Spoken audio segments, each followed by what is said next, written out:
Assalamualaikum warahmatullahi wabarakatuh. Salam Ibu Bapak Guru hebat. Perkenalkan, kami dari kelompok 2 kelas B045 CGP Angkatan 8 Kabupaten Kebumen. Di sini kami akan menyampaikan tentang nilai-nilai dan peran guru penggerak. Anggota kelompok 2 yaitu 1. Ibu Tri Ratna Ningsi SPD dari SD Negeri Pandan Lor.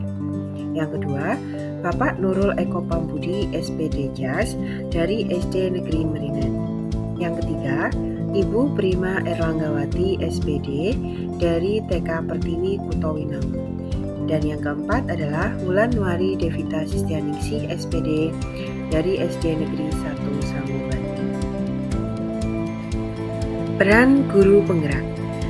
Peran guru penggerak ada 5, yaitu yang pertama, menjadi pemimpin pembelajaran. Yang kedua, menggerakkan komunitas praktisi. Yang ketiga, menjadi coach untuk guru lain. Yang keempat, mendorong kolaboratif antar guru. Dan yang terakhir adalah kelima, mewujudkan kepemimpinan murid. Dari kelima peran guru penggerak tadi, peran guru penggerak yang kelompok kami pilih yaitu menjadi pemimpin dalam pembelajaran. Nah, kalau tadi adalah peran guru penggerak, sekarang yang kedua nilai-nilai guru penggerak. Adapun nilai-nilai guru penggerak yaitu yang pertama, berpihak pada murid. Yang kedua, inovatif. Yang ketiga, reflektif.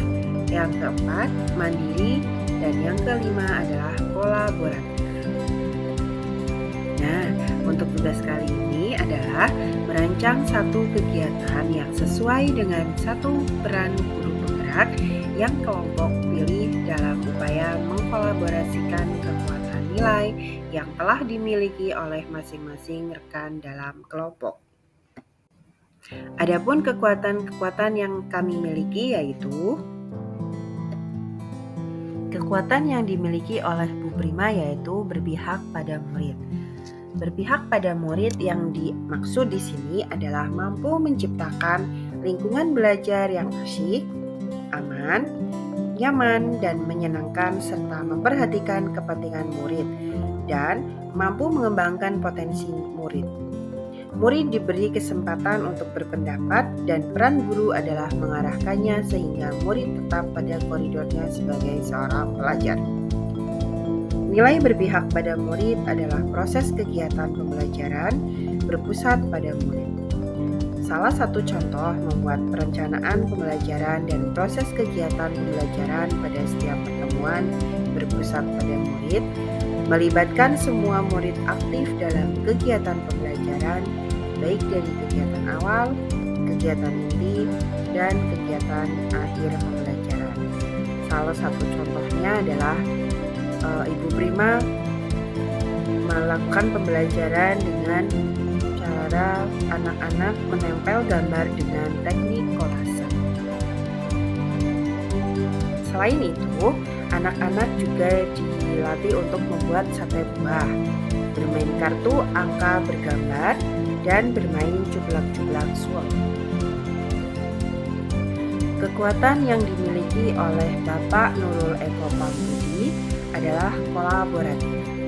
Kolaboratif merupakan suatu sikap saling ketergantungan secara positif, dibarengi tanggung jawab setiap individu, kerjasama, serta keterampilan komunikasi interpersonal. Berikut ini adalah contoh pelaksanaan sikap kolaboratif yang dimiliki oleh Bapak Nurul Eko Pambudi, yaitu yang pertama, kolaborasi dengan rekan sejawat, di mana rekan sejawat ini adalah guru kelas 1 dan guru pendidikan agama Islam.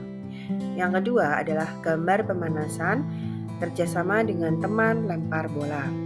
Yang ketiga, permainan kerjasama dalam satu tim, serta tidak lupa dengan kerjasama antar paguyuban wali kelas. Kekuatan yang dimiliki oleh Putri Ratna Ningsih yaitu reflektif. Beliau selalu merefleksi pembelajaran yang telah dilaksanakan. Beliau juga melakukan evaluasi diri terhadap apa yang sudah dicapai, baik kelebihan atau kekurangan.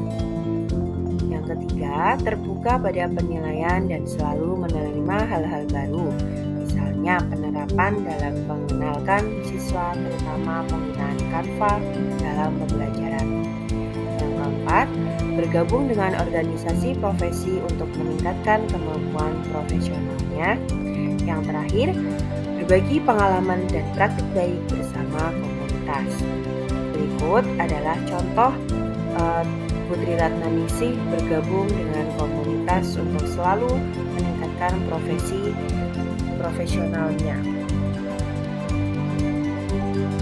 Berikut juga nilai reflektif yang dimiliki oleh Ibu Tri Ratnaningsih, yaitu berbagi pengalaman praktik baik bersama komunitas. Dan gambar yang kedua, terbuka pada penilaian. Gambar yang ketiga, melakukan evaluasi diri terhadap pembelajaran yang sudah dicapai, baik kekurangan atau kelebihan. Kekuatan yang dimiliki oleh Ibu Wulan, yaitu saya sendiri, adalah mandiri. Saya akan selalu memotivasi diri untuk melakukan perubahan dan memulai sesuatu karena segala perubahan yang terjadi itu muncul dari diri kita sendiri. Salah satu cara yaitu dengan mengembangkan diri sehingga kita dapat memberikan pembelajaran yang bermakna bagi siswa. Berikut adalah contoh kegiatan-kegiatan murid. Yang pertama yaitu mengerjakan LKPD. Yang kedua, murid mempresentasikan hasil diskusi kelompok. Dan yang ketiga, murid mengerjakan soal di papan tulis untuk melatih kemandirian mereka. Kekuatan yang dimiliki oleh Bu Wulan yang kedua yaitu inovatif. Kita sebagai guru, sebagai pemimpin pembelajaran, diharapkan dapat inovatif dalam proses pembelajaran yang dilakukan, yaitu membuat media inovatif berbasis Android, yang di dalamnya terdapat materi, game, dan soal evaluasi untuk menggunakan Canva, Wordwall, Linktree, Padlet, Jamboard, dan lain-lain. Berikut adalah gambaran pembelajaran yang telah saya lakukan, yaitu pembelajaran inovatif menggunakan LCD atau proyektor. Dan yang kedua, saya melakukan evaluasi dengan menggunakan aplikasi Wordwall. Nantinya link Wordwall itu disampaikan di grup dan siswa bisa langsung mengakses dan mengetahui nilainya. Untuk rancangan kegiatan yang kelompok kami sepakati yaitu gelar karya siswa sebagai ajang kreativitas pelajar Pancasila. Nah, untuk pembagian kelompok, anggota kelompok masing-masing mempunyai tugasnya, yaitu yang pertama Ibu Prima.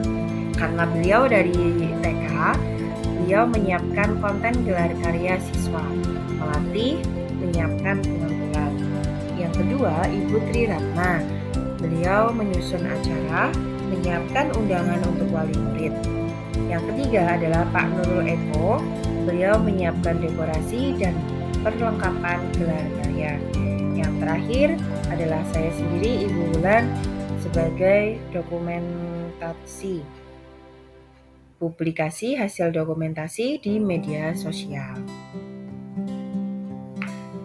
Setelah acara gelar karya, diharapkan nilai-nilai guru penggerak pada gelar karya yang dapat timbul yaitu berpihak pada murid, yaitu tentang melibatkan peserta didik secara langsung dalam pameran gelar karya. Yang kedua, inovatif. Peserta didik dapat membuat karya yang inovatif tentang pembelajaran yang sudah dilakukan. Yang ketiga adalah reflektif. Peserta didik diajak untuk mengevaluasi kegiatan gelar karya. Dan yang keempat, mandiri. Peserta didik dapat melatih kreativitas dan kemandirian, kerja keras, ulet atau tekun. Yang terakhir adalah nilai kolaboratif. Peserta didik dapat berkolaborasi dalam merencanakan dan melaksanakan gelar karya serta menghargai orang lain.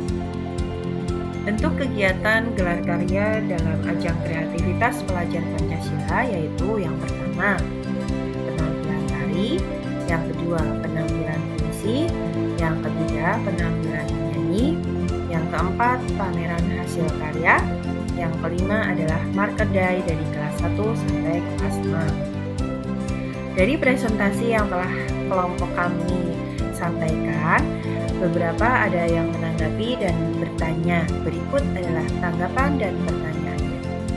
Yang pertama, tanggapan dulu ya.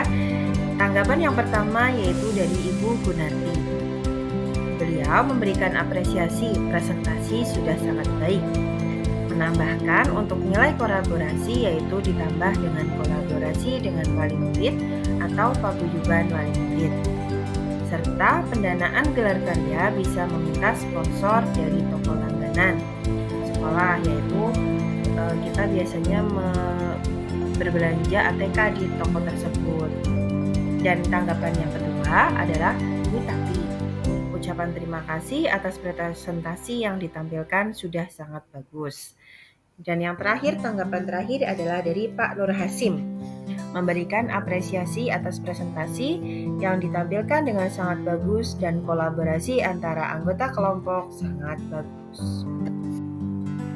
Nah, yang kedua adalah pertanyaan beserta jawaban ya. Pertanyaan yang pertama dari Ibu Tati. Pertanyaannya adalah bagaimana untuk pelaksanaan gelar karya? Haruskah semua ditampilkan? Nah, ini dijawab oleh saya sendiri yaitu Ibu Bulan. Untuk melaksanakan gelar karya itu tidak harus 1 semester sekali dilaksanakan, karena tergantung sekolah masing-masing. Ada yang melaksanakan pada akhir tahun ajaran. Tidak harus menampilkan semua, tapi bisa berupa bakat seni yang dimiliki oleh siswa, hasil karya-karya dari siswa, dan hasil perlombaan yang sudah dilaksanakan di kecamatan. Pertanyaan yang kedua yaitu dari Pak Nur Hasim. Pertanyaannya yaitu, beliau adalah guru PJOK. Nah, untuk gelar karya dari SD di sini menampilkan seni, karya. Tetapi untuk PJOK, apa yang dapat ditampilkan dalam gelar karya di sini? Nah, pertanyaan dari Pak Nur Hasim ini dijawab oleh Pak Nurul, yang kebetulan beliau juga adalah seorang guru PJOK. Jawabannya adalah gelar karya yang dapat ditampilkan dalam hal ini mata pelajaran PJOK yaitu bisa berupa senam. Senamnya itu bisa senam berirama, aerobik, dan lain-lain. Jalan sehat, serta disertai door prize yang menyenangkan, tidak harus mahal ya. Jika pencak silat itu tergantung SD masing-masing, karena ada yang tidak bisa melakukan ekstra pencak silat. Nah, dari Bapak Fasilitator pun, beliau Bapak Agus juga menambahkan, gelar karya dalam mata pelajaran PJOK bisa diisi dengan senam ritmik. Anak-anak menampilkan senam ritmik.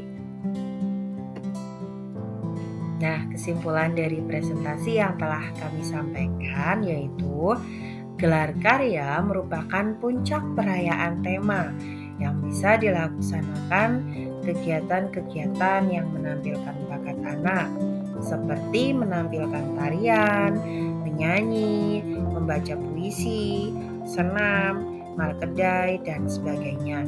Diharapkan dengan adanya gelar karya, murid dapat lebih mandiri, inovatif, reflektif, kolaboratif, dan sesuai dengan profil pelajar Pancasila. Demikianlah yang dapat kami sampaikan tentang nilai dan peran guru penggerak. Mohon maaf apabila ada kekurangan dan kesalahan. Wassalamualaikum warahmatullahi wabarakatuh. Terima kasih, salam dan bahagia.